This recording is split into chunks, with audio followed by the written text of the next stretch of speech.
Good evening, ZBA. We are live, and you are being recorded. You may begin. Thank you, and welcome to the Town of East Hampton Zoning Board of Appeals hearing for August 15th in 2023. We have one canceled public hearing this evening, that is 133 SP LLC at 133 Sarah's Path in Wayne-Scott, Suffolk Tax Map number 300-197-6-13. With that, we'll move to our first public hearing, and I'll read that into the record. The applicant is Irving Fain at 73 Surfside Avenue in Montauk, Suffolk Tax Map number 300-51-2-10. Size and location of 11,092 square feet at 73 Surfside Avenue, Lot 18, Block 360, Surfside Estates, file 7/8/1949, map number 1690 in Montauk. The description is to construct a 563 square foot pool, 64 square foot spa, associated pool equipment and pool fencing, retaining walls on the ground, LP tank, and driveway within 150 feet of freshwater wetlands. The relief sought is a natural resources special permit pursuant to 255-420 of the East Hampton Town Code. The zoning district is B residence, zone X flood zone, and the secret class is type 2. Council, do we have proper affidavit of service and posting? You do. Thank you. Whose report is this? Mine. Terry? Okay, well, here's the official notice and posting. You're gonna see a bunch of pictures of a lot of dirt and other things. But this is the official notice. It was properly posted. And you can see the house that is just being finished up in the background. Okay, next. Now just turn and point it in the direction of the wetland that's across the street. Next. This is a shot looking up northward on Surfside. And next, the shot looking southward on Surfside, and you can see the current hay bales and protection that is up for the existing construction project for the home. Next. You can see how this goes up all the way. I'm going to go up there and get some shots. That's the neighbor to the southwest in the background there. Next, and okay, just go back one. This shot is pretty much in the direction of where the pool is proposed to go. Next. I don't quite remember that one. That I'm taking from the other side, the north side. I don't know if it's got out of order. And then shooting just to show the size of this fill or what that was brought in. Next. And that's a shot from the driveway side on the north. And again, a lot of the fill and some retaining walls going in. Next. And that's a pile that I walked up onto that other area that was in front of the house that was somewhat level. And there's this other pile of fill that's there. And again, the house in the southwest neighbor. Next. And that's a shot from that standing up higher up just at the house, the current house that's under construction. Next. Is that it? No. Oh, okay. More dirt. Yeah, well, now I'm shooting down. This is a considerable drop off to where it seems to get to grade, and the grade by the neighbors, again, on the southwest side. This is south side. Next. And now that's a distant, what's that? That's a house on the north side. Yes. Yeah. Next. And then that's actually shot from the south to the north. There's trucks in the driveway. And then the house to the neighbor's house to the north behind the shrubbery. And next. Is that it? Oh, there's one. Okay, just another shot of the hay bales that are set up for the current construction going on. Next. That's it. That's it. Okay.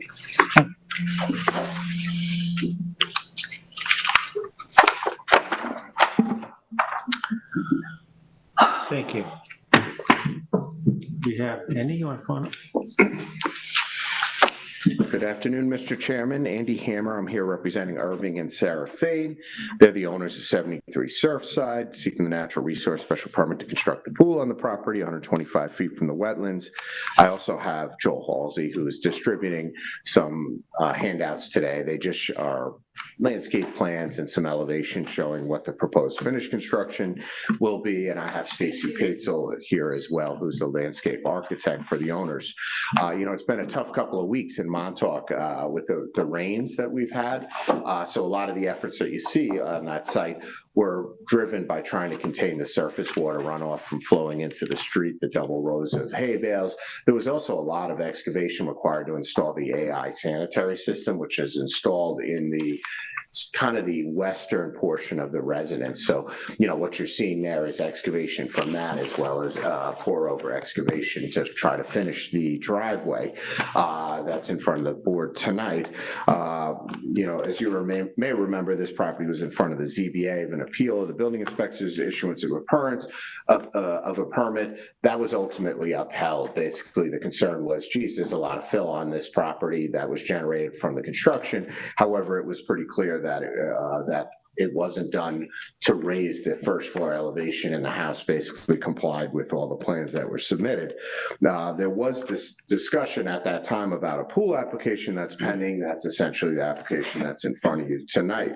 As the board is probably familiar, most pools you try to construct on a north-south orientation to minimize the differences in sun exposure. That's what you kind of see on the application. The pool is proposed in front of the existing residence in a location that's about 125 feet from the wetlands that are to the southeast across the paved surface of Surfside Avenue. The location of the pool is designed to both fit within the property's topography as well as setbacks, as well as in a manner that will help us improve the drainage conditions across the preferred access and comply with all the setbacks required from the new AI system on the property. Much of the historical development of the property will essentially remain unchanged. The driveway is in the same location. The house is in the same location that it was with the additions that were approved. What is changing for the better is the design of the retaining walls proposed on the south side of the property. These are being done to control the surface water runoff and contain the surface water on site. Basically, this will protect the street from runoff. That, this area has a chronic issue because of the way the houses and the grades of all the surrounding properties. Everything rolls down into Surfside, and ponding on that road is evident after every rainfall. We think the front yard of this property had a slope of 12%, basically, that 12% grade that would basically pour into the road. By terracing this with the retaining walls, we're going to reduce these slopes to less than 4%. There's also drainage proposed at the face of the wells of these retaining walls that consist of a perforated pipe that's going to collect it and store any runoff into a surface water dry well. Basically, the reduced slope and drainage, as well as the terracing itself, will allow less water runoff and more time for the water to percolate to the subsurface, which I think is a dramatic improvement over the existing drainage issues, at least on this property. Swimming pool will be required to install a dry well to accept any wastewater from rainfall, et cetera, that's contributed. That's all under our town code. As to clearing, this property is 100% legally cleared under the town code. We're proposing to use native species as part of the revegetation that you can see in the photo illustrations that I just submitted. That's kind of what it's supposed to look like upon finished. And there's a landscape plan that was submitted that shows we're proposing to re-veg 955 square feet of the property. I think the TAM says we're 92 square feet over cleared under the town regulations. In response, we're going to revegetate about 955 square feet, or approximately 10 times more than what was legally pre-existing on the site. And we could certainly submit a proper planting plan with species, sizes, planting details, et cetera, for your approval prior to the issuance of a building permit if the board would deem it so appropriate. We will be bringing the site into compliance with the clearing restrictions. As a matter of fact, we're going to be exceeding it by like 900 or 850 square feet at the end of the day, which will substantially mitigate the existing conditions. The closest structure to the wetland, which does in fact meet the setback, the 101, it's 101 point something square feet of the retaining walls. These are designed to improve the conditions that would affect the wetland by preventing unmitigated runoff from the natural drainage pattern. And we can improve both the drainage as well as the legally existing clearing as part of this project. And I think it's also going to be much more aesthetically pleasing if you look at the landscape that was submitted to you. That's a photorealistic rendering of it. I wanted to point out several houses in the neighborhood already have their pools in the front yards. That's kind of an artifact of this area. The Surfside area was developed a long time ago. Most of the houses are built on the very rear of the property because that's the maximum elevation, and they were all designed. As a matter of fact, that one photo showed the house next door. That's pretty typical. So there are other houses in the neighborhood that have the pool in the front yard. And it was basically designed to try to maximize whatever views are available. As a whole, this is a legally 100% cleared property with topography that does create some challenging conditions. The pool, the series of retaining walls, the drainage improvements, I think will ultimately improve the conditions on the site and provide additional protections to the wetlands that are actually across the paved surface of Surfside as you walk the site. Other than that, if you have any questions, both myself and Stacy and You Joel. talked a bit about the drainage of the retaining walls and stuff, but we don't have a drainage plan. Okay. How do we verify what that'll be and Sure, and that I would probably defer to Stacy to address, if you can talk about a drainage plan for the retaining wall areas. Sure. You have to be sworn in. Hi, this is Stacy Paetzel, landscape architect with Marshall Paetzel Landscape Architecture. Stacy, raise your right hand. Do you swear affirm to tell the truth, the whole truth, and nothing but the truth? Yes. Thank Yeah, so as Andy mentioned, and we had talked about this earlier today, we've really designed these walls to really help slow down and control the runoff on the property. We would like to put drainage around, basically right at the top of each wall. There would be a perforated subsurface drainage pipe with a filter fabric that gets piped into dry wells. If you'd like, we can work with Andy and submit a drainage plan that shows exactly, what the capacity of the dry wells and exactly where those drains would go, if that board would like that, or we can have our, we as licensed landscape architects are licensed to do that, but if you prefer, we do have an engineer working on the project that could do that as well. And then what about the catch from the driveway? So the driveway also has appropriate drainage design for it. We have But we don't have a drainage plan. Okay, I mean, we can submit that for sure if we would be able to do it, conditioned on that, the town engineer would approve it, but we could, if we submitted something that the town engineer approved, you'd be willing to approve it prior to the issuance of a building permit, that would be greatly appreciated. I'd be happy to walk you through what we would like to do, just to give you some comfort. Sure. So right now we have planned to do, it's a pervious, completely pervious driveway with the marl base and the local quartz as is required.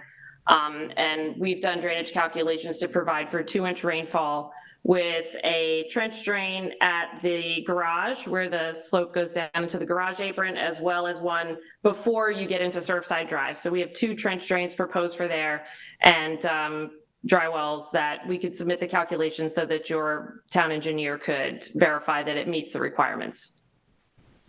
Yeah, it's going to be very important for us to see the drainage calculations and what you have in there because as Andy's pointed out, the 12% slope on this lot, we know that the water's got to go somewhere and the condition here could get ugly in a hurry. So we have to be sure that what we're looking at is we think is adequate. Sure, and the walls have actually helped us with that quite a bit because as Andy said, we've been able to reduce the slope dramatically. So, obviously you still have point A to point B, but the land on top and in between the walls and even the land on the driveway, we've been able to decrease those slopes to an average of about 4% over the site, which dramatically slows water down, gives it time to percolate, gives it time to get into the drainage system. So all of those things I think are really helpful in reducing some of the problems that you've had on the site thus far, as well as all the extensive vegetation that we plan to do. I know we did not submit a revegetation plan per se, but at least you can see based on the plan that was submitted tonight where we intend to revegetate from the renderings, sort of the density of that vegetation, as well as the species that we intend to use on the plant palette sheet that was submitted. I think you submitted that. Yes. Okay. So you submitted us, we just got from Andy this series of photos.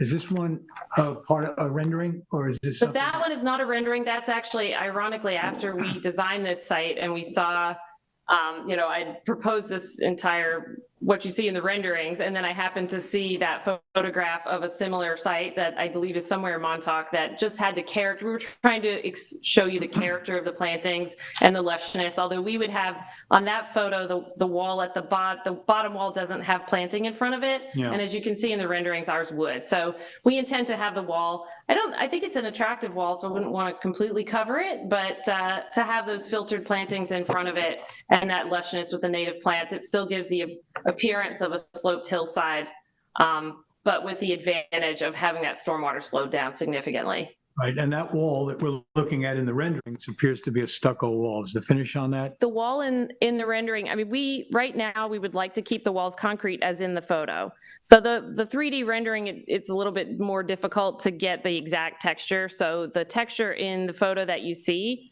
is what we're currently proposing. So it would be a sandblasted concrete finish. So the photo that we have, I'm just going to go back because there's an aesthetic question here about Sure. what we're approving or potentially approving. Mm-hmm. And that is that the wall that we see that just has the forms still showing, the one you took that is not your site. You're saying that you would at least be doing something there where you're going to blast that, you're going to smooth it, you're going to make it a... Yes. The intention is to sandblast it. We actually had done a sample on the site, so we're going to expose the aggregate a little bit on the wall, so it has a little bit more of a pebble look. I think for Montauk, to me, it just feels appropriate to have something a little bit more rustic and not something so slick like a stucco. So it was actually an aesthetic decision to do that. And how high are these walls? The max is 4 feet for the ones in the front yard, and I think that's it for the ones that are I mean, within the your survey jurisdiction. depicts top of wall relative to. It does. grade, right? So we're looking at the grader at the street and it goes from 44 to 46 at the corner. I believe that's right. The top of wall there is at 48, so it would be 2 feet above. I think it's a 4-foot wall and then 2 to a 4 feet space above, 2 and to then 4 another. feet above natural grade there. Okay.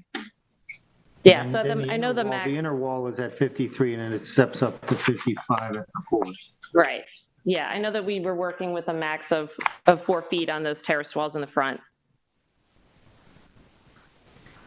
This plant palette that you've submitted, Yes. has that been also submitted to the planners to look at yet, or is that just brand new today? But I mean, just today though, just now, yeah, okay. We'll ask him when he's up. I had a question. The board approved 400, in 2020, the board approved the construction of a 407-foot above-ground swimming pool with a 440 square foot pool deck. Can you describe what the difference I'm going to is? give the mic back to Andy, as I'm not familiar with that, but I'm happy to come back if there's Do any you more have more questions. questions for her? Well, I just want to clarify Ed's question. This Sure. is this a final or is this a inspiration? I mean, it could be either. We have not done an actual revegetation plan yet. Those were the plants that we intend to use. If the board or the planning department would prefer us to use something different or not Well, use we something. could condition it on approval of the. Exactly, and we're flexible. So those are just, things that we were suggesting and we think would do well on the site. If you have any other questions, I'm going to let Andy address her question, and I can happy to come back if you have anything else for me. Thank you. Thank you. Do you have What any? was that, Joan?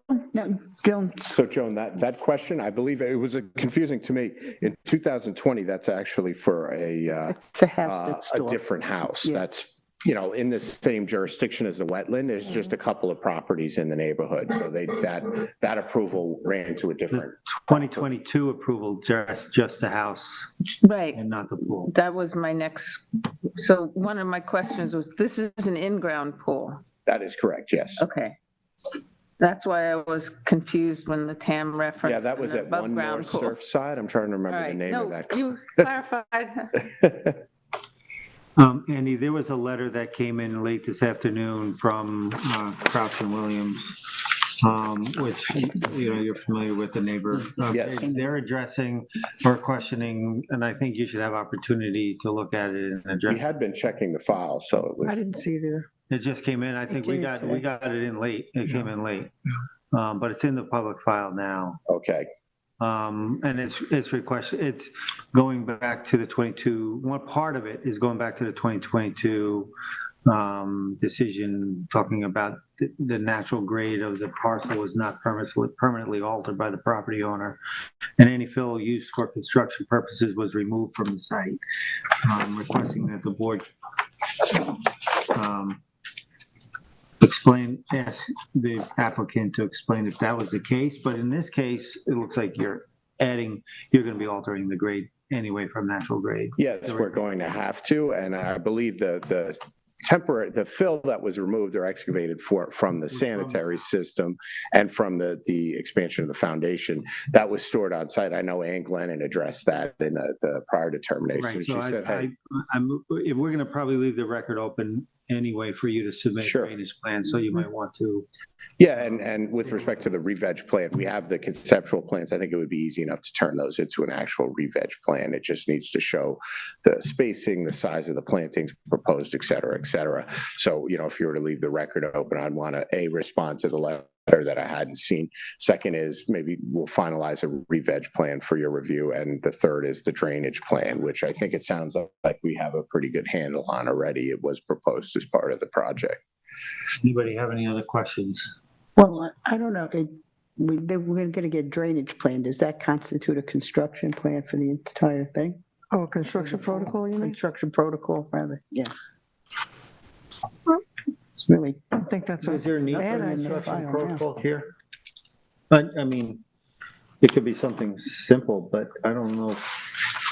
But I do think, the amount of hay bales and care that's been taken to stop I it think from. site protection during construction is the critical thing here. Probably that's the biggest thing, site protection. It's probably the biggest, right? Okay, and we can certainly address that as part of the drainage plan, I think, as well. But enough to construct this. You've already said it, Andy, when you started your comments tonight and said lately we've had a lot of rain and it's made for a problem for you. It's made for a problem for everyone everywhere with the kind of erosion that can happen very quickly. And so that's protecting that site, the wetlands across the way, the road. This is all critical stuff when we're looking at these applications. Okay, well, I certainly would include additional details on the drainage plan. You have no idea the number of calls I've been getting from tenants that are saying, hey, the house I rented for the summer is filled with water. It's just been a crazy August, basically. Yeah, it's been nuts. okay, and the drainage plan you say will be submitted by your engineer? Yes. And then could we have a town engineer?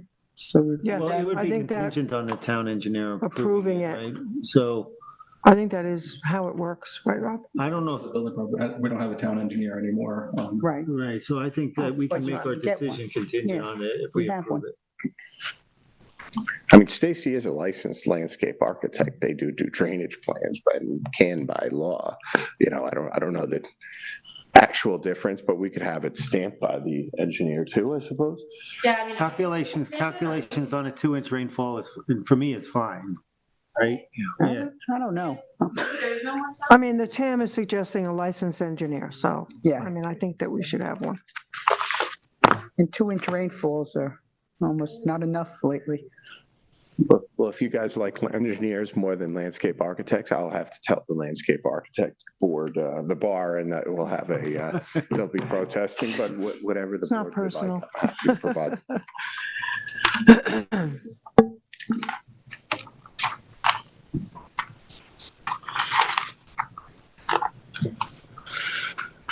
Any other questions? Yeah, no. Tyler, maybe we'll go to the planner. Yeah, it's Morgan. Is that Morgan? How you doing, Morgan? Hi, good evening. Morgan Slater for the Planning Department. You swear affirm to tell the truth, the whole truth, and nothing but the truth? Yes.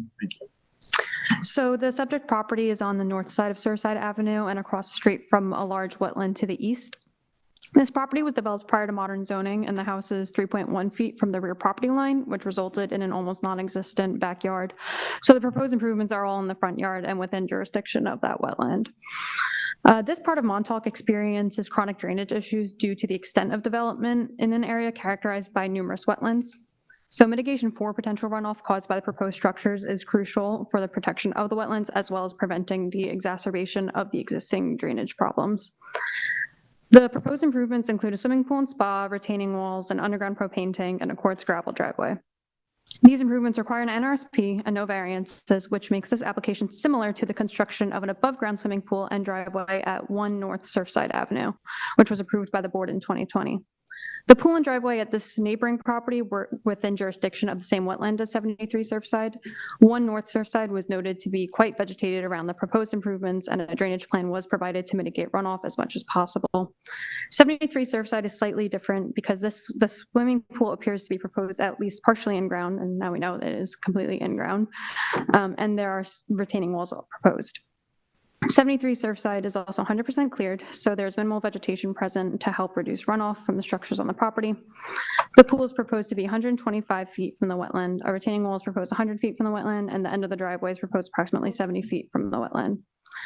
Potential mitigation for the proposed structures includes the residents being furnished with gutters and leaders to direct stormwater runoff into a catchment basin, a drainage plan designed by a licensed engineer for the gravel driveway, and a revegetation plan consisting of native species to reduce the amount of runoff from the property. And it sounds like the applicant intends on submitting plans for some, if not all, of this recommended mitigation. And with that additional information, the environmental impacts of the proposed structure should be reduced and hopefully not contribute any more to the existing drainage issues in the area. And I can answer any questions you guys have. Questions? I have one.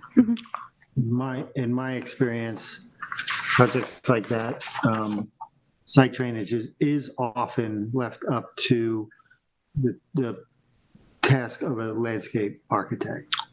My question is it a sticky point? Are you requiring an engineer, or are you accept? It's up to the board to decide that. What to me, it's not been my experience. Yeah, I don't think the planning is qualified enough to do. Yeah, I don't think the planning department would have an objection to it being designed by a landscape. It's up to the board to whether they want to require an engineer or not. Yeah. But I just wanted to clarify that. Did you get the letters that we got from? Yeah, I did. Yeah. Yeah. And so, was there any comment there? There was a significant comment about whether or not storing this material on the land required an NRSP that had not been applied for. Does planners have any position on that? Have you had a chance to look at that? I believe that was kind of touched on in the hearing at the time. And I think that the planning department's stance was that, if we were to start requiring, NRSPs for just temporary fill, we would probably be inundated with a ton of applications. And with sufficient mitigation based on sediment control fencing, that should be mitigated enough for the wetlands.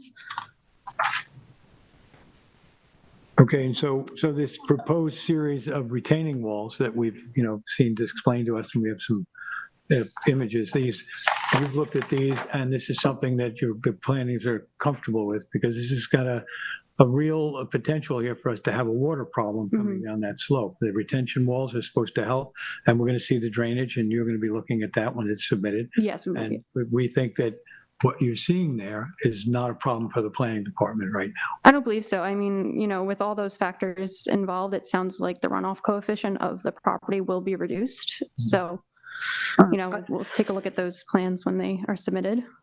Hey, maybe, but I still feel I want an engineer to look at this. That's fine. There's a lot of grading that street grades down. And It's a complicated it's a problem property. in that area already. I'd like to know that it's being reduced as much as possible. I won't disagree with that. I think it's a potentially complicated, small site that can dump a lot of water down into the road. We want to make sure we've done this right before we find out 2 years from now we didn't do enough here. Fine. Okay, any other questions? Okay.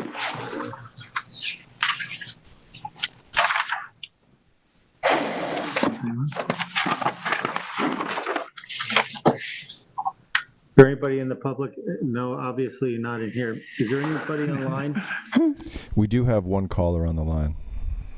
Let that caller in, please. All right, caller 3514. I'm going to unmute you now. Hello, caller. Hi, this is Thomas Crouch, attorney representing Peter Ferrandino. Sorry I can't be there in person tonight, but thank you for taking my call. Thank you. Go ahead. I heard you reference the letter that we submitted. I apologize it was submitted late. We just asked that the board take the opportunity to review what's in the letter. Just a few brief points. It does appear that the fill it is permanently altering the property. According to photographs in the TAM as well, it appears that some of the retaining walls have already been constructed.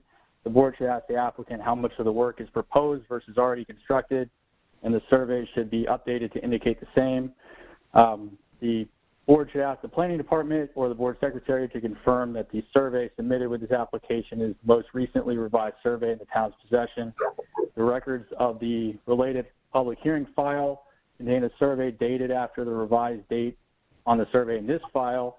It seems important that after the last appearance in front of the board on matters related to the subject premises that the surveys are in order and clear to the board prior to any decisions being rendered. Regarding the pool itself, the board should require the applicant to explain the pool profile included in the survey and how the, quote, minimum elevation of the pool figure of 39.2 feet correlates to the, quote, proposed pool and coping elevation 55 feet. Final reminder to the board regarding the proposed changes to the overall grade of the property is that in addition to the requirement that the height of the house be measured from the natural ground elevation rather than a manipulated grade once fill has been deposited, the same goes for retaining walls. The board should confirm that the proposed overall height of the retaining walls measured from natural ground elevation to the top of the wall does not exceed allowable height for a front yard, or whether the retaining walls need ARB approval based on the overall height. For the board's own edification and a more complete understanding of some of the points stated above, is our opinion that the board should require the applicant something from the surveyor himself indicating that the contour lines and spot elevations demonstrated on the surveys are the natural ground elevation rather than the elevations at the time the survey work was conducted. As the board knows, the natural ground elevation and spot elevations taken on a specific date are not necessarily the same thing. So when there are documented occurrences of fill being deposited on a property over time, as is the case here, as well as inconsistent figures, even between the town's own TAM with now maps from the GIS system and the applicant survey, this information becomes increasingly important. For these reasons, we respectfully submit that the board leave the public hearing record open for the applicant to address these issues. Thank you for your time. Bye. Thank you. Okay. Andy, maybe you can come up or just question on the survey. The blue line topography lines state that topography lines from December 26, 2019. So I'm assuming they are older topography lines. Yes, I mean, we are proposing to change elevation to accommodate the pool. I'm not sure what meaningful, it really comes down to the house is what the neighbor alleged. Topography was changed, and we have ample evidence that no, it wasn't changed. In this case, we're proposing to change topography. As a matter of fact, that's kind of part of the plan at the end of the day.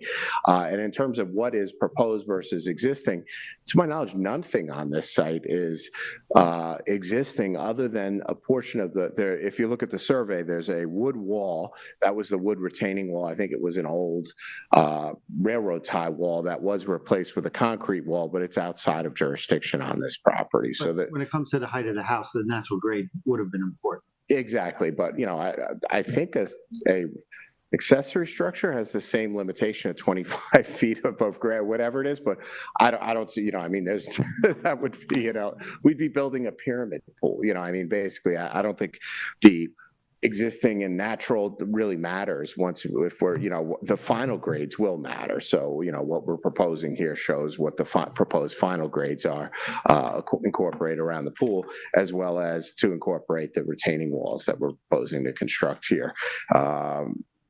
Other than that, contours don't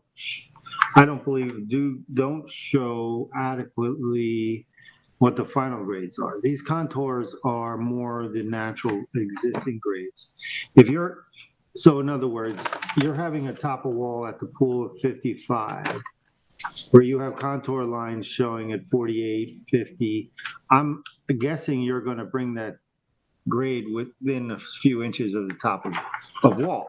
That would be a So- better question for Stacy than So, myself. yeah, so I would assume that the blue lines are not the final grade. I think it would make sense, yes, you would have several feet of change, but I'll leave that to Stacy to address. That's more a design issue Correct. than something I'm as familiar with. Just need the survey up here in case I need to refer to the spot elevations. Hello again, Stacy Patzel. Yeah, so the spot elevations, we don't have proposed contours on here as it's not a grading plan. I think there was a reason that you were putting on those old existing contours and those were just left on the survey. But absolutely, the pool is going to be at level with the grade, which is roughly level with the top of the wall around it. And then the grade slightly slopes down from the pool to the walls that are closer to the street, just with natural pitch. Does that answer your question, or maybe you Oh, could yeah, ask I me guess- again? I'm wondering if we should have so you have a pool at 55, you have lot number 19, at the middle of the lot is about elevation 50, which is natural grade, looks like. So you're gonna, from that point on, you're gonna slope down from 55 to say 50 at the property line.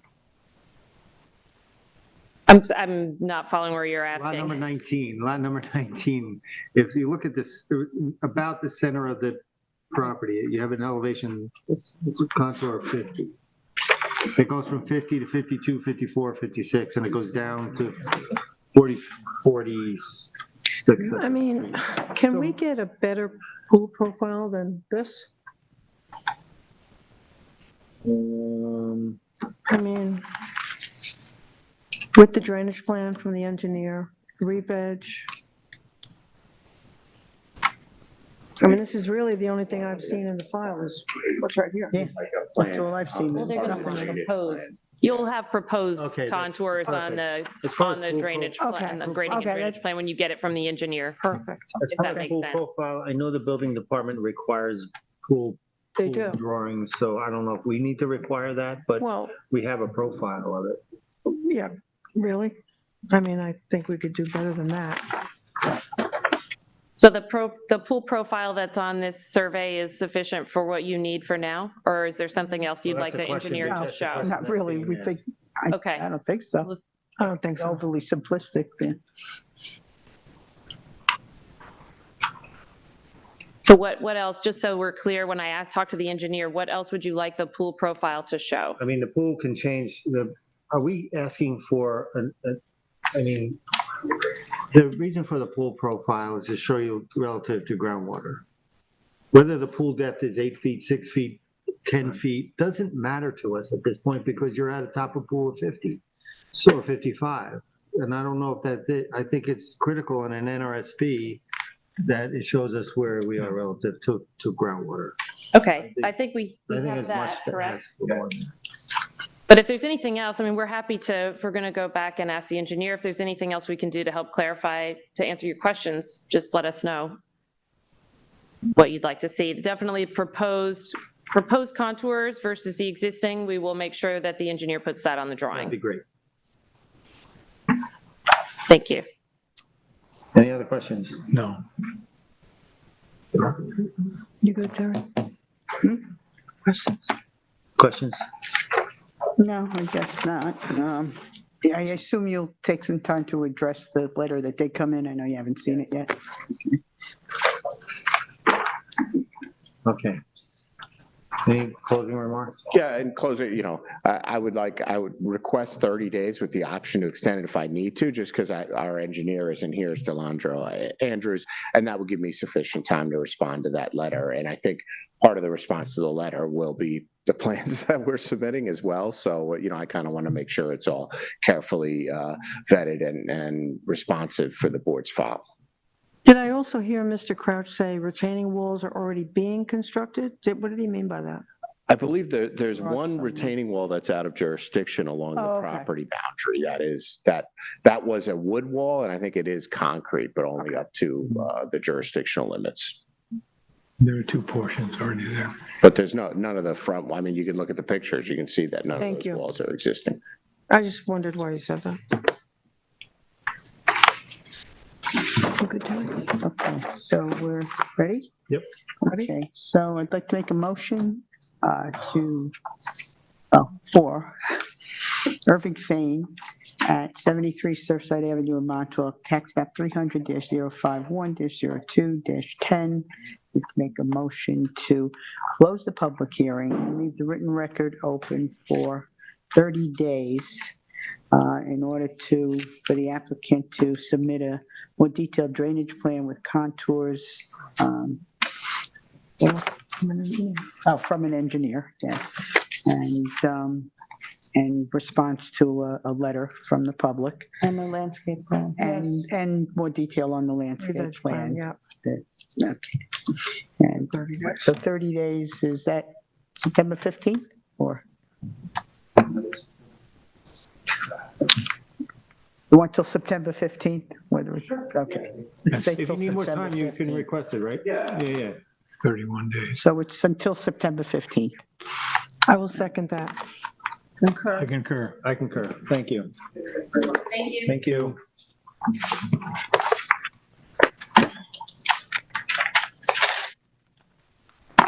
So next we go to Adam Rosanti at 121 Mulford Lane in Amagansett, Suffolk, tax map number 300-106-2-4.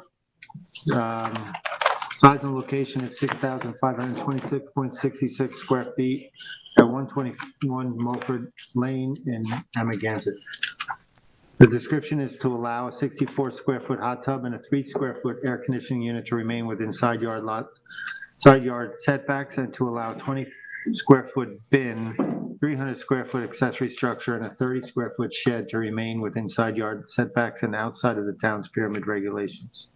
The relief sought is 3 variances of 0.9 feet, 4.55 feet, and 5.64 required from 551172D to allow the bin, accessory structure, and shed to exceed the town's pyramid regulations. 5 variances of 3.9 feet, 6.9 feet, 5.8 feet, and 5.8 feet, and 4.8 feet are required from 2551110 to allow a hot tub to remain 16.1 feet from the side yard lot line where 20 foot is required, a bin to remain 1.1 foot, an accessory structure to remain 22.2 feet, a shed to remain 2.2 feet, and the air conditioning unit to remain 3.2 feet from the side yard lot line where 8 feet is allowed, and any other relief necessary. The zoning district is A residence, AE10 flood zone, and the secret class is type 2. Council, do we have proper affidavit of service and posting? We do. Thank you. Member. That's the posting and the front of the house. There's gravel, and the hammock is sitting on gravel, and that's kind of contained by the railroad ties. Next. That's a better shot of the front of the house and the driveway, which is also all gravel. Next. That's looking up the street towards, that's looking up the street, and the next one is looking towards the water. This is the street that has the house on stilts. Next. Now I'm going around the side of the house. Next. This is just another shot of the front of the house. Sorry, there's some pavers. Next. Now I'm going around the side of the house, and that's a shot of the hot tub. Next. And also, sorry, well, in the background is the other, the structure that's the subject of some of the variance requests and the pyramid requests. That's just the shot to sort of show you how narrow the lot is. Does the fencing on the right is the property line on one side? Next. And the back of the shed is essentially close to the property line on the other side. And there's another shed in between the house and the bigger structure. Next. That's to sort of show you the depth of the lot. Next. That's the shed between the house and the larger structure. Next. That's a hot tub. Next.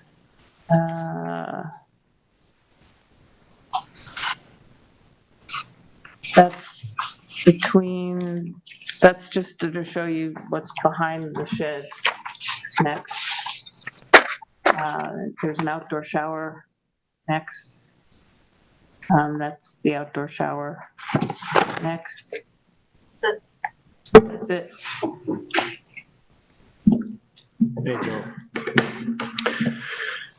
You swear affirm to tell the truth and the whole truth and nothing but the truth. I do. Good evening, Chairman Deline and board members. Joel Halsey on behalf of Lighthouse Land Planning, representing Adam Rosante. Adam and Kate are in the audience tonight. Would like to introduce themselves to the board a little bit later. This way you can put a face to the application. The application does request 8 variances.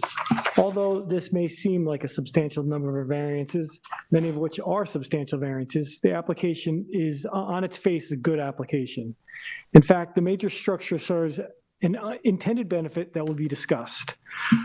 First, I would like to address the property owner, Adam Rosante, and the construction of the shed.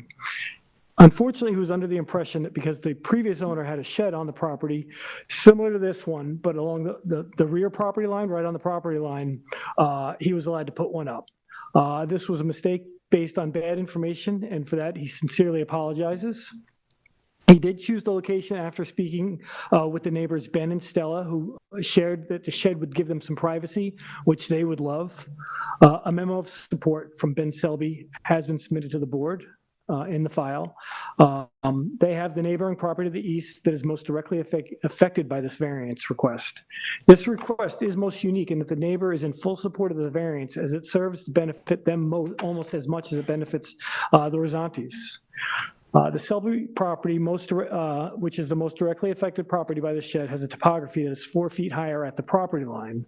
I did submit some photos to the record. I don't believe it was represented in Member McGivern's photos, but you could see behind the shed that there's a retaining wall right behind the shed that essentially goes from grade up 4 feet from the Rosante property to the Selby property. The elevation at the property line goes from 3.42 feet to 7.12 feet due to the retaining wall. This creates a looming effect from the neighboring yard as you look towards the subject property. Although the existing vegetation helps to buffer this looming effect, the vegetation does not create the same privacy and noise, especially noise reduction, that this shed can create. I did submit some pictures, as I stated. The affected neighbor to the south has no issue with this shed and would prefer that it remains. This helps create much greater privacy on such a small lot. With regards to the hot tub, the diameter is 7 feet. This now becomes a pool, according to town code, must meet the side yard setbacks. The hot tub as constructed is a electric plug-in hot tub, and I must correct my previous memo when I called it a wood-burning hot tub. It's not. It resembled one, and that's kind of how I thought it was when I first saw it, the old style wood-burning cedar hot tubs. This is a relatively innocuous hot tub. I did have a conversation with a previous building inspector for the town of East Hampton. There was, in fact, a policy within the building department in the past that plug-in only hot tubs only needed to meet the accessory side yard setback of 10 feet. This is not the policy now, since it's changed, but again, it wasn't town code. It was a policy with the older building department. Although it does not meet the required 20-foot property setback, the location works well on this property. At one time, there used to be a shed there with a small platform for the shed. And so the hot tub the platform was built a little bigger, and they placed the hot tub on that area. And again, this is a small property. There's not much room to put anything on this property. So any little inch on this property helps, give, here and there. At the time of writing this memo, it does not appear that the affected neighbor to the north has an issue with this hot tub, as there was nothing in the file, and I don't believe anything was submitted last minute to this file. I did check today. The remaining structures, the air conditioning unit, the small bin, and the small shed are all minor structures that pose no detriment. The AC unit is located on the side of the house in a very appropriate location. Most people do put their AC units right on the side of their house. It's unfortunate the side of this house is only less than 4 feet from the property line, so there's not much room to put an AC unit there. The small shed to the west of the large shed is a small Rubbermaid storage shed. The shed to the east is more of a fixed structure. It's important for storage of bikes and other equipment in such a harsh area. The house is extremely small, and any storage that can be brought onto this property is necessary for this area. Thank you for taking time and reviewing this application. We do believe this project meets the variance standards of the town code as outlined in my recently submitted memo. And again, I'd like to return to the fact that this is unique. The property neighbor to the east encourages that this shed stays in place, giving them greater privacy and noise reduction. Just for clarification, Sure. what shed is being requested? The small shed or the accessory structure, the gym? Well, it's, okay, so the accessory structure, gym, shed, sorry, if I'm calling it a shed, it is an accessory structure, yes. So the larger one is the one that. All they're three of asking- them are before the board tonight. Because the C of O says there is a shed, pre-existing shed. There was, at one point, there was a shed back on this property line that's gone. I see. So And both sheds are seeking relief tonight. all three, you All have three. a small Rubbermaid shed here. Yeah, right in Yeah, the bin. Yeah. My photo of that one didn't come out, but it's in the pre-existing conditions. Yeah. And that was a result of there was an ordinance. Ordinance came in and found the shed, or the gym, the structure, however you want to call it. Are all of these structures we're having a discussion about put in place by the applicant? The applicant, I believe, did put them all in place. He is here tonight, so you can definitely ask him that question.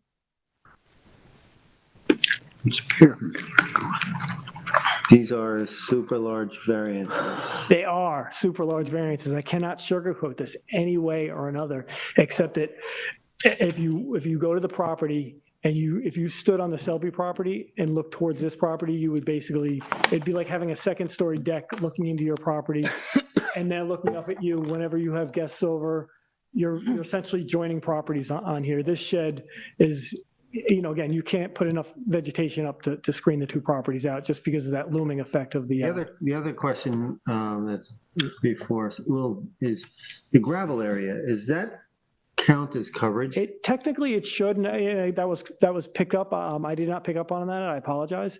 But that area has been gravel since this. I can't figure out how far back it's been gravel, and I don't know if at the point of when it got its CO back in the day, if gravel didn't count towards coverage. I'd have to look into that in the code. I don't know if it was ever exempted as a coverage and when it Be brought after into- 2016, because 6,512 lot coverage was in 2016. Because it says total lot coverage permitted is 3,000, like that is Yeah. on the survey, I'm reading the survey.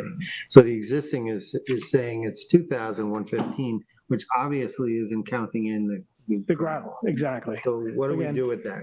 But again, the gravel's been there since, let's see, it's the CO. Can you repeat what the survey had, the CO had? 2016 CO has a total lot coverage of 6,512. There is a 2,115 square foot of total lot coverage where 3,263 is allowed. However, it's possible that the total lot coverage is much higher since most of the property has a layer of gravel that does not seem to be accounted for. Again, So I would think that would be after 2016. well, the gravel's been there. You could see the gravel's on the CO, the survey from the CO. It says gravel driveway. It says gravel everywhere in the survey from the. Yeah, it's just- Gravel driveway, does it yeah. not? The backyard says gravel, the front yard says gravel, the side backyard says Survey for gravel. this, the survey for the Property CLO? court. Yeah, Oh, it's hard Let to me read. find yeah, the, there's 3 different areas Yeah, say gravel. here, look, Yeah. there's gravel, and gravel in the I back. believe that gravel's been there since, probably since the house has been built. It's attached to the pre-existing. Okay. Yeah. So what do we do with that then? So that's the vote, but the current survey is then incorrect? I guess, yeah, we could update the current survey to show the correct coverage number that reflects that gravel. If this gets approved, then we approve that survey, we're creating confusion, are we not? You would be. So it would be best to submit an updated survey that shows that gravel as part of, the grandfather, coverage on the survey. That's the survey. That's good to get on record, Terry. You'll notice, and not necessarily, in the 2016 Culloden area, the above. in other areas in town with these small lots, a lot of these properties have, they must have been, people thought gravel was a great thing to put down instead of lawn at one Oh, time. Terry had a question, go ahead, Sure. go for it. No, it's just, I don't know if this is what Joan was talking about before, but the 5/5/2016 C of O, is that what you were talking about before? I think so. Let's see, what shed removed. Which would be And the then shed. and the gravel area, is that what you're pointing out? Sketch that comes out kind of funny. This one. Yeah, all right. Do you know if on average, this is like, the width of this property is, driving down the lane, it looks like this property is potentially narrower, even though the lots are all kind of narrow. One seems even more narrow. I usually have a copy of the tax map in my posting folder. I do not have a copy of the tax map here, but I would imagine most properties on this street are relatively the same size. Yeah. Maybe as you go further, that's a good shot. At least these three properties are. One, Yeah, they're all two, pretty three, narrow. four, at least four. I can't quite tell the one furthest to the east if that's narrow, but I'm guessing this side of the street, that is. The other side of the street, there's a large property. I'm talking about this side. So I'm gonna just say this too, if we're gonna update the survey to show the gravel. Mhm. I don't think this board is gonna be interested in a gravel area that exceeds the earlier C of O. So if it has grown, we're gonna wanna restore. Okay. Again, I'm looking at the, Yeah, you're right. Yes. Looks like a- yeah, I guess, we couldn't, well, what's the property size is?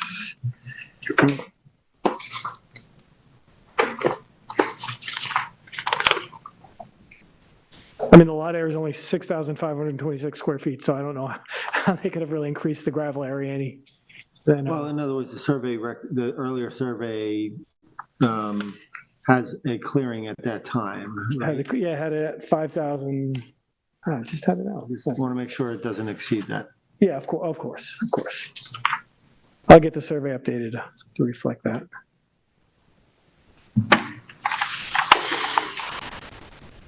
Questions, anybody? Well, the TAM talked about granting pyramid variances for, on Mulford Lane. I was wondering if you wanted to comment on that. Again, I'm gonna rehash on the fact that, again, this is very unique that, you've got a property that sits at 4 feet up to 7, and then goes up to 7 feet on the neighboring property, or, almost 4 feet higher on the neighboring properity. And it helps prevent that looming effect of the neighboring property by granting this. That's where the uniqueness comes into, granting variances in the town code. This is a unique property, essentially you're walking from off the Adams property into a property that sits high next door. Yeah, no, I saw it. I agree.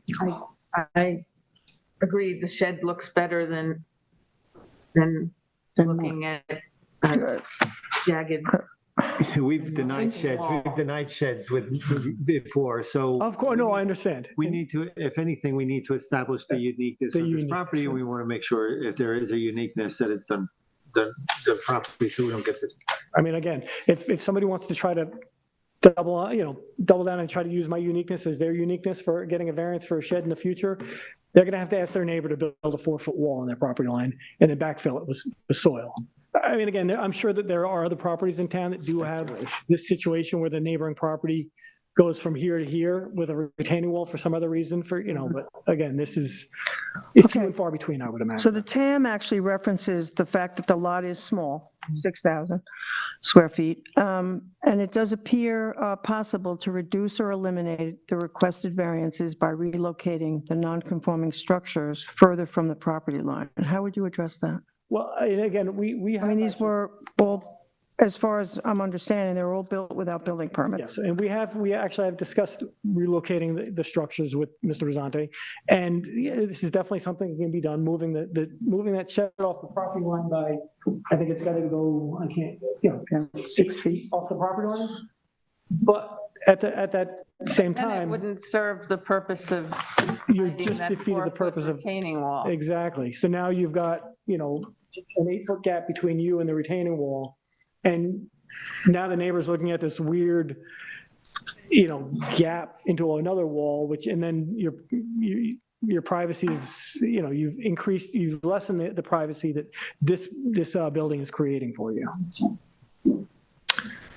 Joel, we can be sympathetic to the aesthetics here, but the fact is that had they come in front of us with a petition, an application to say that these are the reasons we were on the property line, it could have been analyzed. And so when we get this after the fact, we're looking at 3 illegal buildings that were put very close to a property line. So it makes it difficult for us, particularly over the pyramid. Understood. So uniqueness will be it. It'll be the real question here. But nonetheless, and you said that the client or the applicant here was not aware that he would have to go in and get special permission to build along the property line, which is not a strong argument, but nonetheless is one you're going to make. It's still a tough one for us, narrow lot or all, aside. It's we've got a fairly large, the gym here, a large structure right on the property line. I believe it. I said from the beginning, I cannot sugarcoat this one. This is, I have to base the argument on how unique the side-by-side properties are in this area. And that's our saving grace in this argument. Mm-hmm. But we have to look at the standards for variance. Yep. One of them being self-created. Self-created, but that's self-created is the Well, last when it's done argument, without and you the can't. issuance of building permits, I would have to say it's sort of self-created. I mean, 100%. I'm not saying that to be argumentative. I'm saying that's one of the standards we have to look at. I can't So it's argue hard that to this sit is a here 100% and say self-created argument. it's not self-created. And also, is there a place to put these in conforming locations? And apparently there is. So I'm just saying, this is what we're looking at, or I'm looking at as a board, at the variance standards that. Well, I mean, it's not going to cause an undesirable change in the neighborhood. That's the first variance standard. It's, it's a residential structure in a residential neighborhood. The neighbor who's most directly affected by this is encouraging you to grant this variance. But that really is irrelevant, Joel. We all know that properties change, owners change. Understood, but if the next owner buys it, they're buying, the one property owner is selling that property, and whoever comes to that property is going to actually visit the property, and they're going to know full well that there's a building right on the property line, whether they like it or not. They did their due diligence, they see the property on the property line, they can buy the property, they can't buy the property. The only person that this is going to hurt if they don't sell the property is going to be the Selbys who encouraged it at the time. The next person who buys it is buying the property with the full knowledge that the shed is there. It's not going to be a secret. Whether the applicant be achieved by some of the method feasible for the applicant to pursue. They can move the shed, but again, the uniqueness of the location of the shed right now is pretty much the best location for the subject property owner and the neighboring property owner. So yes, it doesn't meet the second variance standard, but and it is a substantial variance as well too. But it will not have an adverse effect or impact on the physical or environmental conditions of the neighborhood. And yes, self-created variance, but almost 99% of the variance requested in this form are self-created variances. Any further questions? No, I I'd like to hear from the Thank you. planner. have to hear from the planning Morgan? department. Okay. Morgan Slater for the Planning Department. 121 Mulford is an undersized lot with an area of 6,525 square feet and a width of 50 feet, and therefore qualifies for reduced side yard lot line setbacks under the 4/10 rule in the code. Once this is applied, the required setback for accessory structures is reduced from 10 feet to 8 feet. The hot tub, bin, shed, and accessory structure were all constructed without building permits, and at least some of them appear to have been constructed sometime between February and September of 2020, according to town aerials. The bin, shed, and accessory structure, which is used as a gym, were all constructed very close to the southern property line and therefore require pyramid and side yard lot line setback variances. The hot tub is more than 6 feet in diameter and is considered a pool, so it is required to meet double side yard setbacks. The 4/10 rule does not apply to swimming pools, so the required setback is 20 feet. Although the lot is small, it appears possible to reduce or eliminate the requested variances by relocating the non-conforming structures further from the property line. Since the lot width is 50 feet and the hot tub requires a 20-foot setback from side yard lot lines, there are limited options for relocation of the structure, but it is still possible. The neighbors to the south are most affected by the requested variances for the bin, shed, and gym, and have submitted a letter of support for the approval of the variances. The board should still consider that granting these variances would be setting a precedent, since there is little to no history of pyramid variance requests for accessory structures in this area. And to acknowledge the discrepancy with the total lot coverage, the 2016 CO actually has the lot area is 6,512 square feet, which is, I think, maybe 10 square feet off from this survey that we're looking at. And then it has a total lot coverage as being 6,512 square feet. So basically saying that the lot is 100% covered by structures. And, you know, there's a small discrepancy in the actual lot size. So that should probably be, you know, updated for the record.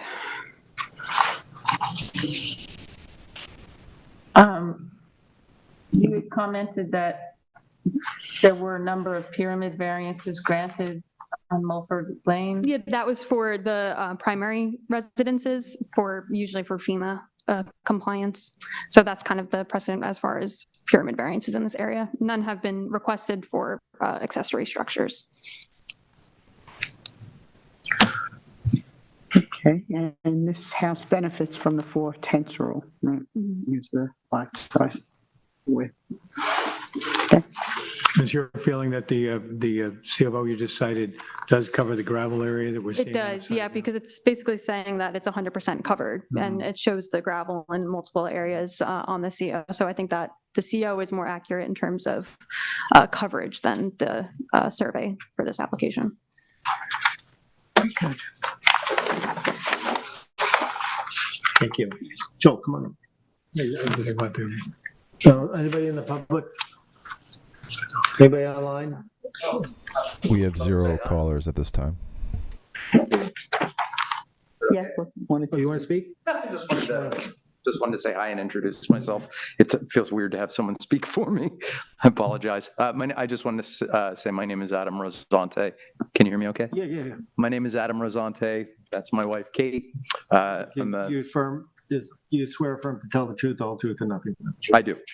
Yeah.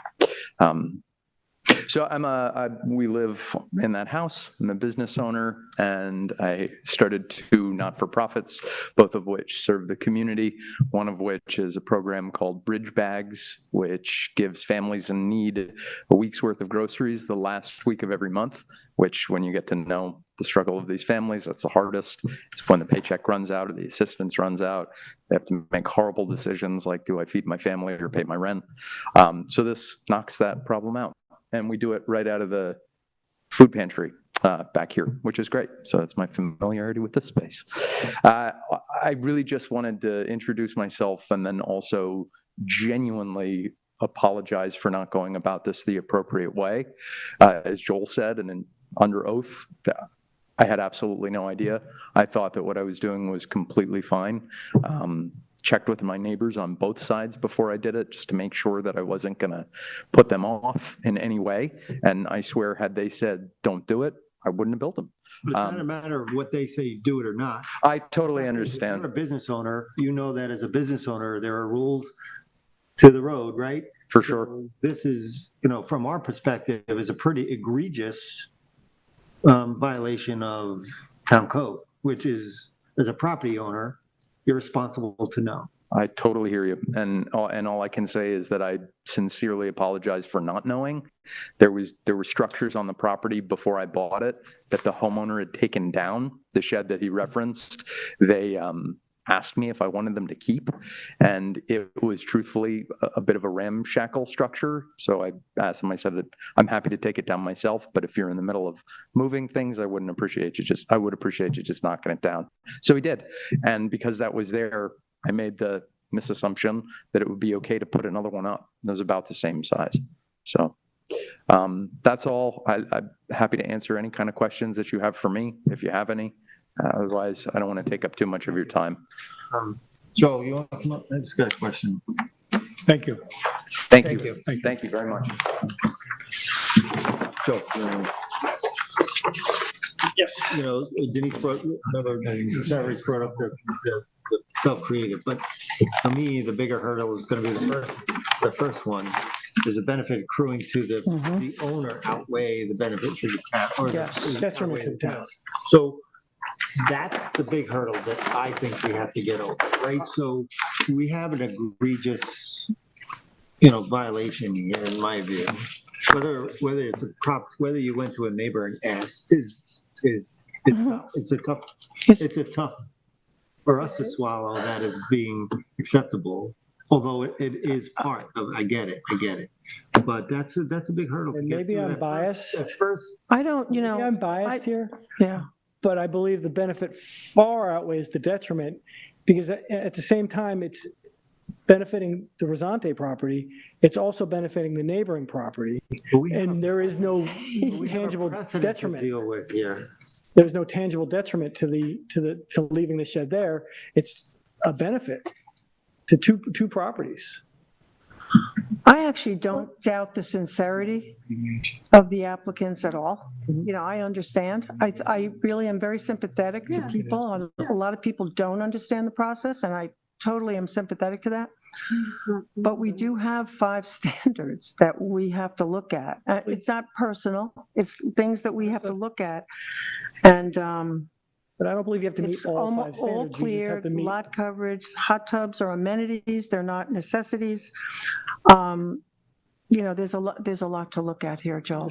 Understood. Joel, what about potential remediation? Was anything ever considered in terms of replanting or changing some of the lot coverage here to reduce that size? Again, we do, the lot coverage is gravel, so we, I'm sure that, I don't want to speak for the family right now, the Rosante family right now, but yeah, there's some areas where you could add some vegetation to the back of the property to help. Well, I'm gonna let Mr. Rosante talk about it. I would happily do that. Very happily. In fact, I've been thinking about it, how nice it would be. We have in the front of the house where that official notice is posted, those are butterfly bushes, which I don't know what happened to them, but apparently there's a blight on butterfly bushes this season. But we're thinking about planting in the backyard a lot of pollinators and just native plantings, because it's such just to enhance the area, but more so for the wildlife. And so I'm very happy to do that. We have a survey that shows gravel in the rear of the house as well as the front of the house. And that gravel area would obviously be benefit to the environment if it was no longer gravel and was somehow a planting plan was developed to show us that there was an effort to offer up remediation. And that's generally what happens in these negotiations. We look to see how can you possibly offset what you're asking for by improving the environmental conditions on your property. And I would say that would have been a smart thing to come to us with, and something that we could at least have something else to consider here. So when you start talking about that, and you're saying you're willing to do it, I think that's something that we would listen to. Maybe a proposed planting plan. Terry, did you want to say something? I have a question. This started, from what I see on the property card, Joel. No. Yeah. On the property card, this started with, I guess, in 2021, a town code violation. Yeah, that's why you're here tonight, but somebody must have objected to something to, how did that come about? The ordinance caught him on just a drive. Happenstance? Drive-by.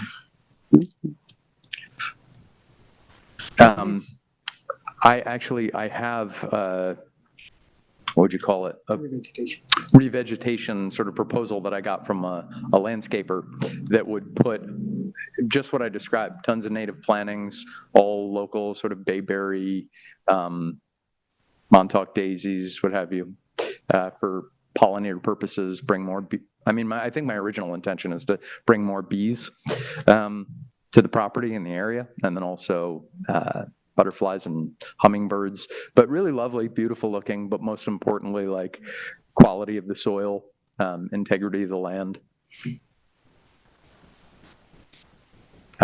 Okay, Joel, how do you want to handle it? Okay. I mean, I'd like I'd be to very see, happy to show, I just don't, nobody's We'll gonna. deal with that.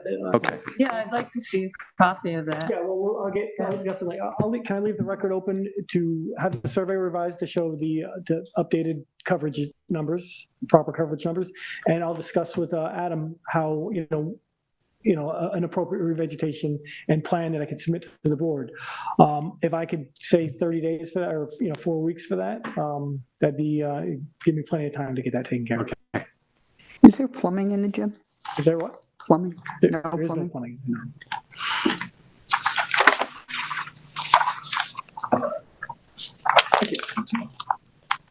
Are you good with it? Are you good with it? Are we good? Okay, yeah. So in the matter of Adam Rosante, 121 Mulford Lane, Amagansett, Suffolk County Tax Map Number 300-106-02-04, I make a motion to close the public hearing and leave the record open for 30 days, which would take us to September 14th, for you to submit an updated survey showing the coverage and a proposed landscaping plan. I'll second it. Thank you all very much. Have a lovely night. You too, night. Concur. Concur. Concur. Okay. Next, we have Manum East Hampton LLC at 60 Beach Lane in Waynescott, Suffolk Tax Map Number 300-200-2-16. The size and location is 67,650 square foot at 60 Beach Lane, Waynescott, and the description is to construct a 1,690 square foot swimming pool and 250 square foot of pool deck within northern side yard lot line setbacks. The relief sought is 2 variances of 10 feet are required from 225-1110 of the town code to construct a proposed swimming pool and pool patio 20 feet from the northern side yard lot line where 30-foot setbacks are required. Any other relief necessary, the zoning district is A2 residence zone X flood zone and a secret class 2. Before we go to council asking for applicant concerns and posting, I want to point out that this posting, the notice is 60 Beach Lane. The property address is actually 64 Beach Lane. The notice was posted in front of 60 Beach Lane.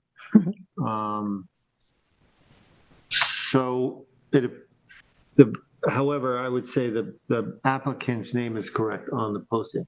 So this is an issue of whether or not we raised this with council in the beginning, whether or not this is misnoted. And I think, council, if you just want to brief the board on what you suggest that we continue the hearing, however. Right, so I think the board has jurisdiction to hear the application tonight, subject to the record being left open, so Mr. Hammer can properly post the property. And if additional properties, neighboring properties need to be noticed, he can also notice those properties. And in that sense, after that notice, what would we be expecting if there's any opposing letters or? Well, yeah, I mean, they could come in on the next, I would leave the hearing open. Yeah, if we're leaving the hearing I see. open, we're going to Leave the hearing reschedule open it to another tonight. date. We're going to schedule a We'll date just tonight. continue the hearing. Okay. Got it. This is the Andy Hammer. The next one, Yes, we don't Andy reiterate Hammer. everything, Andy. Good evening, Mr. Chairman, Andy Hammer Show tonight. members of the board.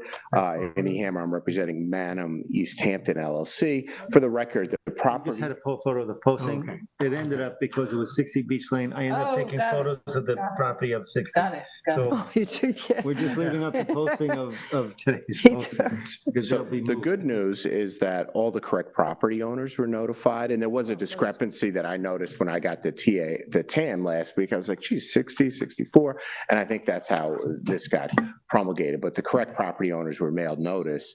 It just so happened that it showed it on, at the posting, which, I can't explain. I guess you see a telephone pole, you want to post it, and I was out of town that week, but we, that's certainly not objectionable to me. I did want to discuss the application in a little more detail and explain why I'm here in the first place, because it seems like a kind of a superfluous application until I can explain exactly why we're here. The property and the adjacent property to the north, that's 60 and 64, are both in common ownership. There's one owner that resides in them. His family uses both the properties. The property to the north is also improved with a pool as well that you can see on that aerial photo. So, why would a property owner want to improve both properties with a pool, cheek to jowl, basically?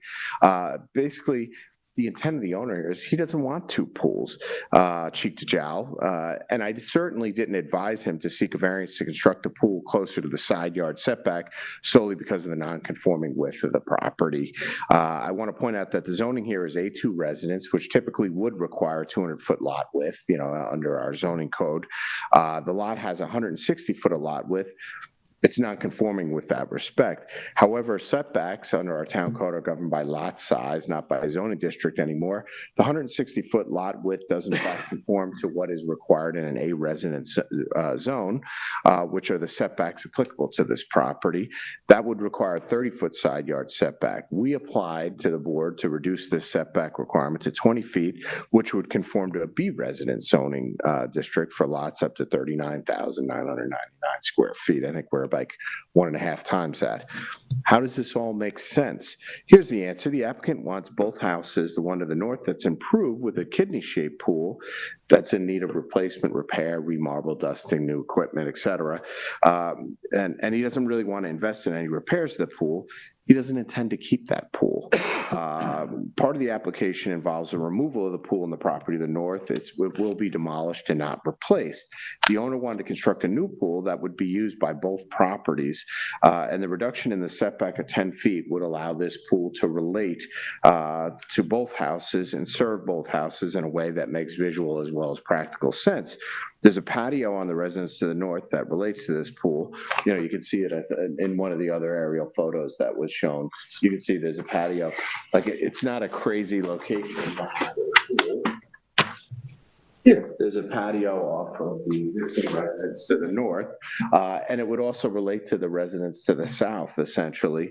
And I think it would serve both houses admirably, but it wouldn't feel disconnected from either of them at the end of the day. That extra 10 feet does make a little bit of a difference in terms of trying to say, oh, you can go to the pool.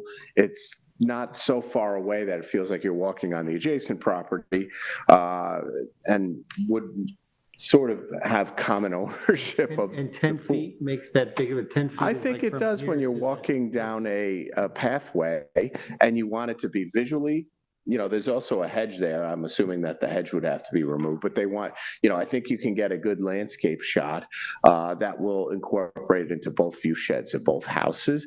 And the 10 feet does make a difference. You could build it 30 feet, but I think you're separating it and it becomes less utility. You might wind up with two pools on two properties. What's the one-story frame? Is it a dwelling? Is it? I believe that's the TAM actually notes it as a shed on the property. Yeah, I was confused. It's an accessory structure of some form, but it's not a cottage. I think it'd be much preferable to have a separate pool on, I think having this singular pool, which is a larger pool, if you notice, that kidney-shaped pool you couldn't slip laps in it, and I think that's what this owner wants is an exercise spot. And I think it's preferable to have one shared pool than two separate pools, and it would become a common amenity to both properties. I wouldn't expect this board to approve this request in a vacuum, so to speak. I would accept a condition that the pool that is proposed would be conditioned on the one pool constructed on both, the property to the north not having a pool, and they're in common ownership. It's all kind of very easy to do.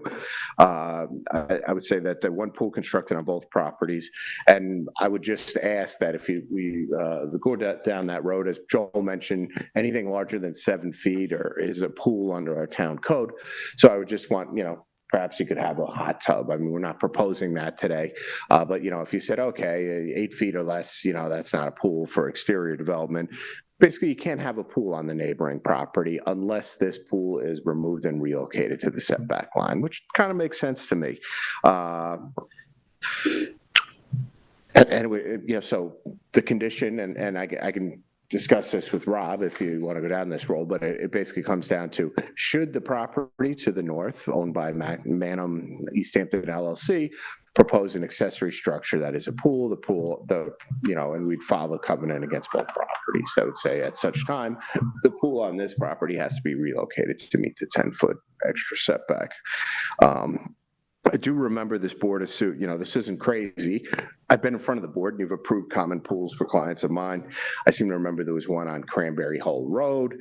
In that instance, I seem to recall the pool was right on the property line. There was a condition that it be removed if ever sold. Exactly. So, it was, and that one had 0 setback. So, well, where did we get to 20 feet? Well, I talked to the landscape architects and they said, hey, listen, 20 feet would probably work for our purposes. It also maintains a view corridor. If you're looking down the property, it doesn't start to look like something crazy out of a movie where you have the pool right on the property line. So we thought 20 feet was sufficient separation that it would appear when you're looking at it from the street, if you can even see it, that it would maintain a setback that would be applicable to residential zones, and it wouldn't look so out of character in the neighborhood. A lot of these are older lots that predate zoning, et cetera. So that's kind of why we decided on a 20-foot setback as being appropriate. One of the questions of the TAM was that it discussed the visual impacts from the pond. The proposed pool is tucked behind an existing accessory structure on the west side of the property. All these properties at one time were probably farmland, not in the not too recent past. I don't know exactly when. I don't think this owner would want to impede his historical view over the farmland to the rear. I mean, it's really a beautiful setting, but there isn't actually a protection that would say you can't install landscaping at the same time. I think any owner would probably keep that view shed open because it was all farmland at one time, but there really isn't a protection to the pond, the views from the pond in any event. And this is probably the best location for it because it's behind the accessory structure. We're assuming that that view shed will remain open, and this is the least visible place on the property from that vantage point of being on the pool. That's pretty much all I have, unless the board has any other questions. I do think the covenant would be something that would be fairly simple to work out. We just mirror the prior covenants you've done and say, hey, if you're going to build an accessory structure that, on the property to the north that constitutes a pool larger than 7 feet in width or whatever, this pool would also then have to be relocated to meet the property line. But I think there is the intent to maintain these properties in common family ownership. It's sort of the family homestead at this point. Any questions? No. And I apologize. Tyler's TAM didn't really have that, that depth. So, I was reading it going, oh, I'm sorry. I don't know how that wasn't expressed, but other than that. Okay, Tyler? How are you, Tyler? Tyler Borsak for the planning department. Tyler, do you swear affirm to tell the truth, the whole truth, and nothing but the truth? I do. The technical analysis memo was brief, and my comments will be as well. It's a fairly straightforward variance application from the side yard. We did point out there are conforming locations on the property, but obviously, the applicant has their wishes, and there are some unique circumstances that, if approved, the board should obviously include in their determination. But I don't really have anything else to add unless there's any questions about the project. Great, thank you. Any questions? No, Tam is pretty clear. It's clear. Thank you. Anybody in the public, anybody online? Oh, We have 0 callers at this time. thank you. All right.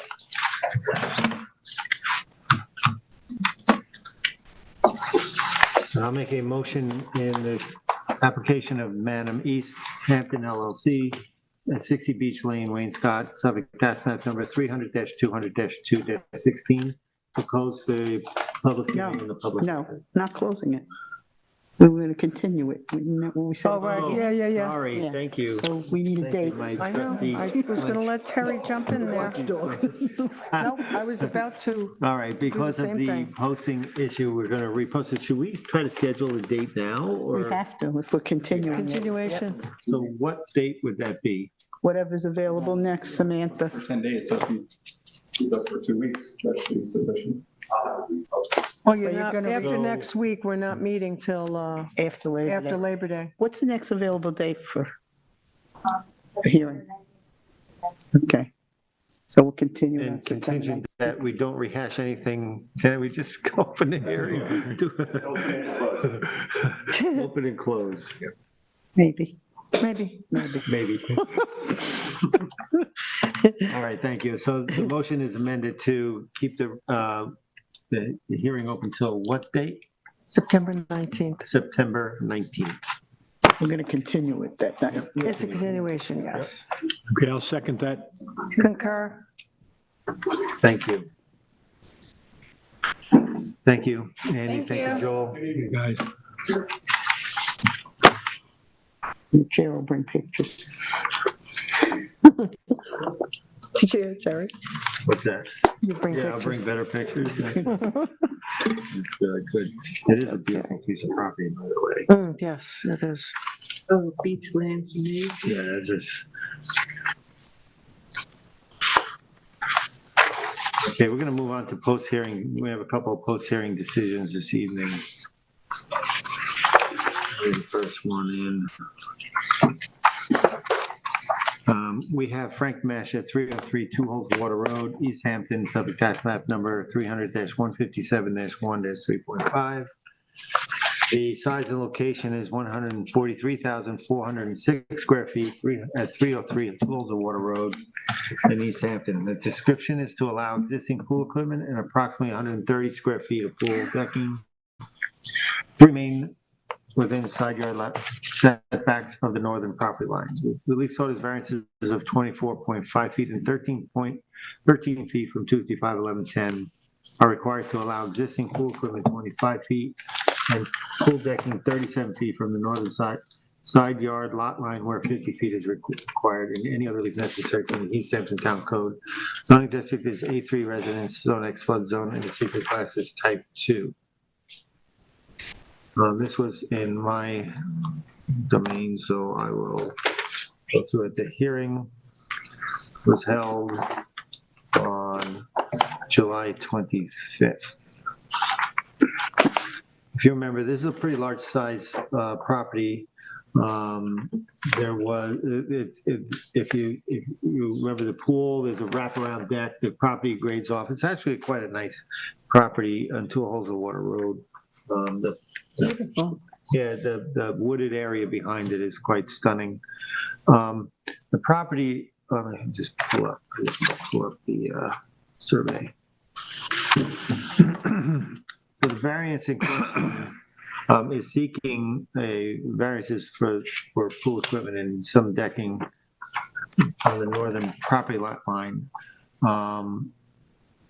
I'm gonna quickly, I'll say I'm gonna vote to approve this application based on the following.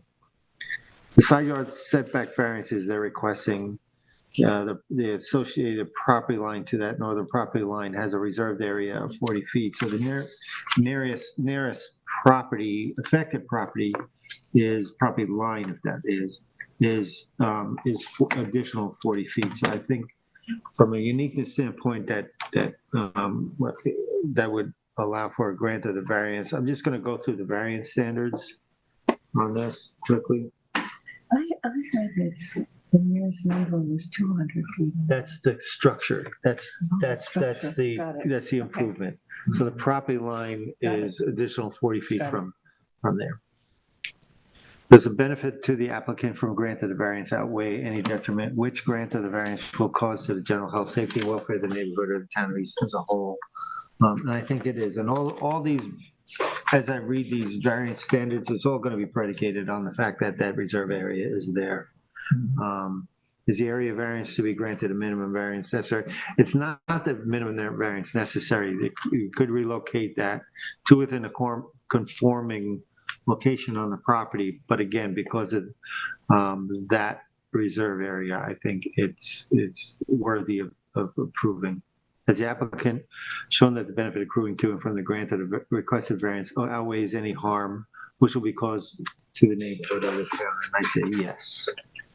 Will the grant of the variance cause an undesirable change in the character of the neighborhood, or will it create a detriment to nearby properties?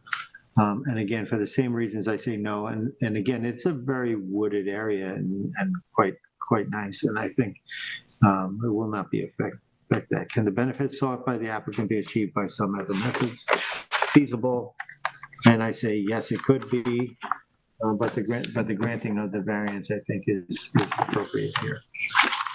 Is the requested area variance substantial? Again, I think it is substantial, but again, for the same reasons, I think we can grant the variance. And is it self-created? Of course it is. So with that, I'm going to vote, I'll vote to grant the variance request. So, I don't have much to add except a couple things that I thought were important. It's only 190 feet wide, so it's a narrow lot, even though it's 3.5 acres. And you could see from the pictures that there's an incredible drop off by the existing pool. So it's in the most conforming location that makes sense given the topography of the property. And also, it already has a 1/2 acre existing easement in the front, and they're offering as mitigation a 1 acre easement in the back. I have that too. Yeah. Which I think is meaningful in a water recharge overlay district. I was about to say WROD.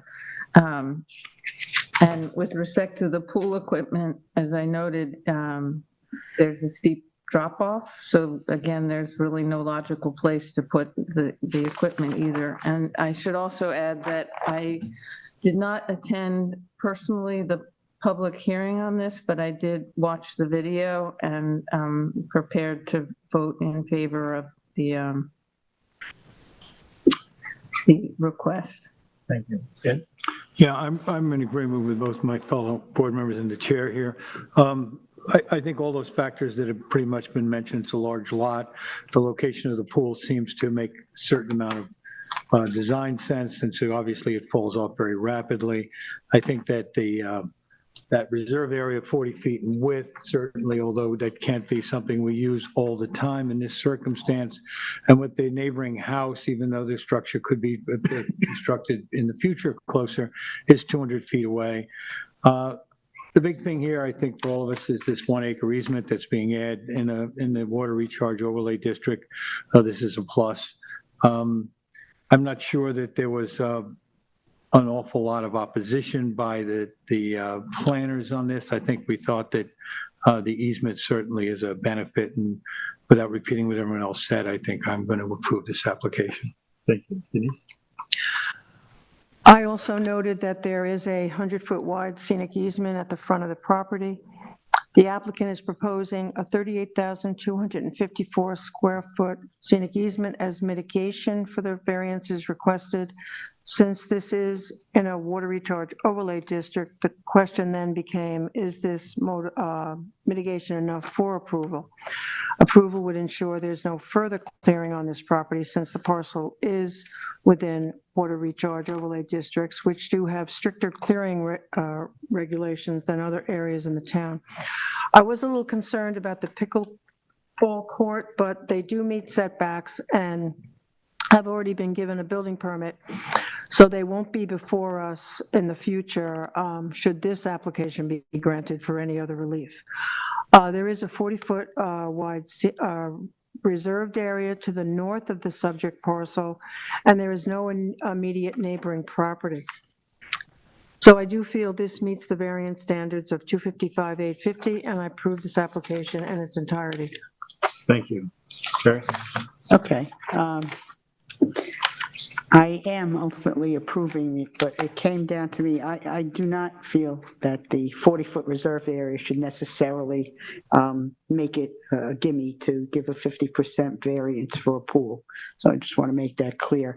What it did come down to is, as Member Savarese just said, they're offering this scenic easement of 38,254 square feet in the water recharge overlay district area. I think that mitigation made my decision. I was on the fence for a while because I was considering also the neighbor. I know he said the house is 200 feet away, but the house is also, set back on their property. So, I really, the reserve area is there for a reason when the subdivision was created, to give additional privacy, I guess, with larger homes. So that was not a factor in my decision. But as I said, I think the mitigation of the almost 1 acre scenic easement does. So I too am looking to approve it. Council, we good? Sure. That was my reasoning too.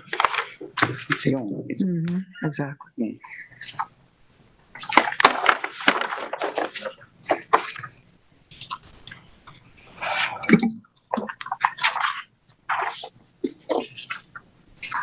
Next, we have Robin Katz at 69 Isle of Wight Road in Springs, Suffolk tax map number 300-23-2-28.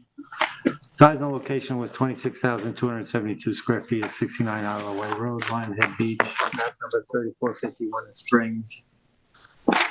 Description is to allow an 8 square foot generator to remain within southern side yard setbacks and a 64 square foot deck addition, and a 70 square foot deck to remain on parcel within 150 feet of tidal wetlands. A natural resources special permit pursuant to 255-420 and one variance of 1.3 feet.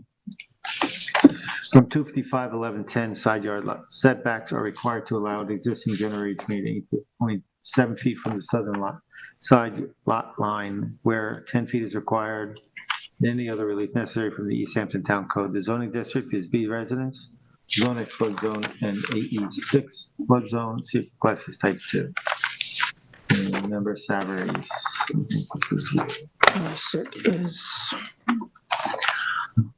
Okay, this public hearing was held July 25th, 2023. It is in a harbor protection overlay district. The property size is 26,272 square feet. The application was presented by Joel Halsey. I did ask that the record be left open to request additional revegetation since this is an HBOD district, and the survey we are working from is approved by Gary Benz, last revised June 28th, 2022. This application requires a natural resource special permit and also requires a very minor 1.3 foot variance to allow a generator to remain 8.7 feet where 10 feet is required from the side yard property, and a 64 square foot deck addition and a 70 square foot deck to remain on a parcel within 150 feet of tidal wetlands. These structures do not seem to pose any threat to the environment and did require no additional clearing for construction and are more than 100 feet from tidal wetlands associated with Hog Creek.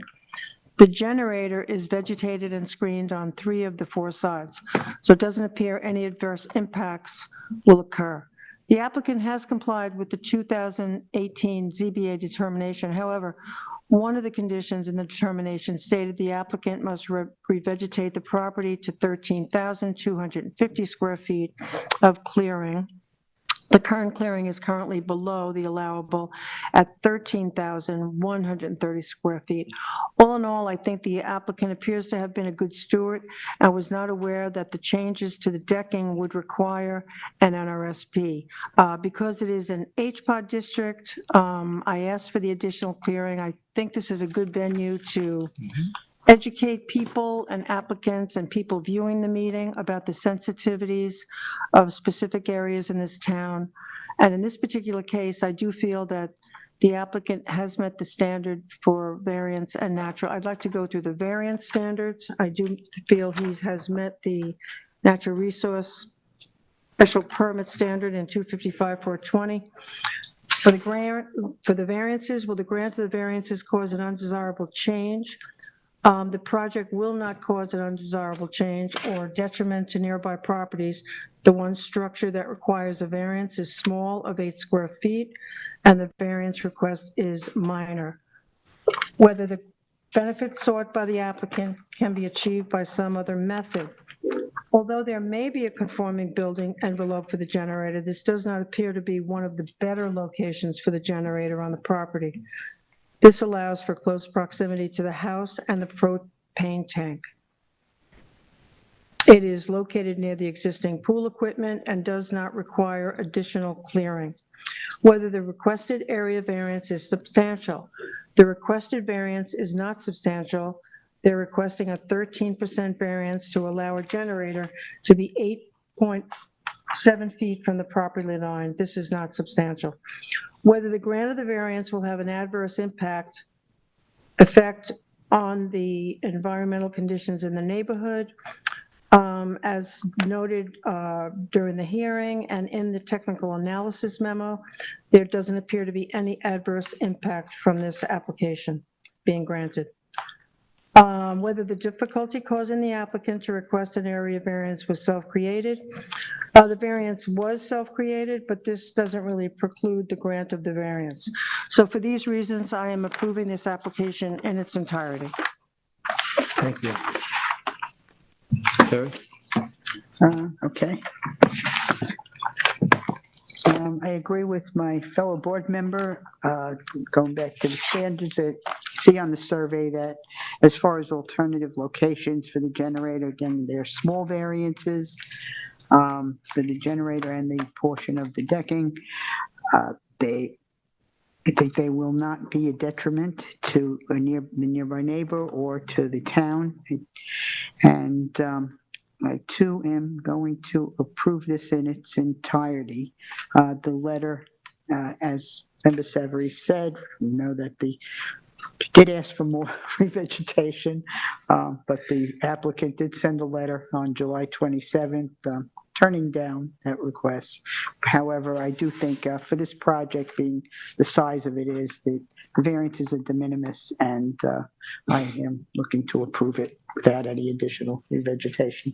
Thank you. Ed? Yeah, I'm going to agree with my fellow board members and approve this application. I think that, as was just mentioned, they are minor asked in terms of the variance request. I do think that the generator is well screened from neighbors and sits inside an enclosure. I think that the fact that the clearing is a little less than what was required in the 2018 ZBA determination, that they've done a little more than that along the way. So at least they were not only adhering to it, but doing a little more. I think it is a relatively minor NRSP asked. I think that was pointed out by the planners. There was some discussion about a trash bin, whether we should be having that, and then it was pointed out by the planner whether that should be something we were concerned. And it was pointed out by Tyler at the time that was out of our jurisdiction. This is something we didn't have to consider. I think basically there's not a lot to add on this. I think that it was a very well, it was a large site and very well vegetated, well screened. And so I think that the potential detriment to a neighbor here is minimum if it exists at all, and I'm willing to approve the entire application. Thank you. Joe? I just want to say that I was not present at the hearing, but I did review the video and I'm prepared to approve the application. And even though it's tempting to ask for a little more vegetation, I really don't think there's any nexus between the request and between the request being made of us and vegetating another 100-odd square feet. And I agree with everything everyone has said already. Thank you. And I agree too. I don't have anything to add, but just for point of clarification, Denise, Yes. your point was to bring the clearing back to the previously approved. Yes, I was trying to get as close to that number as possible, which we got pretty close. Which I think we I agree think with. they went, the clearing went down, right? The 23 Yeah, went down. yes. Yeah, We're- yeah. right. Exactly. So it was So it actually is better slightly than, less. yes. Right. Yeah. All right. Just Slightly wanted to less clarify that. Just like a bone with a dog with a Thank you. bone. Thank you. All right, we have other decisions tonight. One is Menzel LLC at 12 Tyson Lane, East Hampton, Suffolk, tax map number 300-189-6, 7.1. It's a need to clarify the conditions in regards to the CBO. Can somebody brief the board on that? Council. Sure. There was a letter submitted to the board noting that one of the conditions stated building permit within 36 months of the determination and applying for a certificate of occupancy within 18 months of the determination. Right. Right, okay. Likely it should be after the should building be- permit will yeah, be it should be the reversed other way prior around. to that time All period. right, therefore, I make a motion to accept the clarification of the conditions for Menzel LLC at 12 Tyson Lane, East Hampton, Suffolk, tax map number 300-189-6, 7.1. Is that all that's necessary? Doesn't have to be rewritten with the correction? I think it will be amended. Yeah, I mean, Yes. in the past, that's happened. Yeah, okay. All right. Okay, I'll second it. Concur. I concur. Thank you. We have next the minutes approval for August 8th. We You know, I doing Chandler neglected to tonight? look at So them. we'll table that Okay. till next So week. yeah, if we could table that, please. Thank you. All right, thank you. No That's resolutions? it. What Vice time Chair? are we at? I'll give you the time. Thank you. Oh, Chumley. Okay, thank you. I got it from both of you. Thank you very much. Therefore, I would, With you? Hold on one second. Do you have it? Chumley? Chumley? I think we can adopt that tonight. But, thank you. We have Chemla.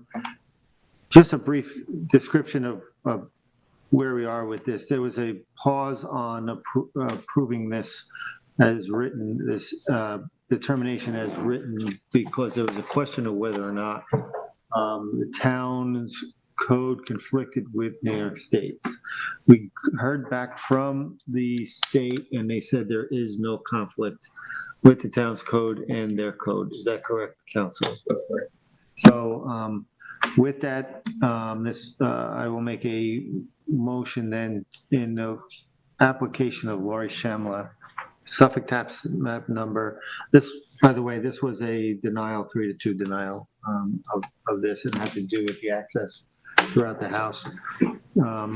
I will make a motion on Lori Shamla, Suffolk tax map number 300-190-1-7.3 to accept the determination as written. Second? Concur. concur. Thank you. Now we'll go. And the time is now 8:22. Okay. Therefore, I'd like to make a motion to close the Town of East Hampton Zoning Board of Appeals public hearing and work session for August 15th, 2023 at 8:22 PM. Second. Concur. Concur. I concur as well. Thank you.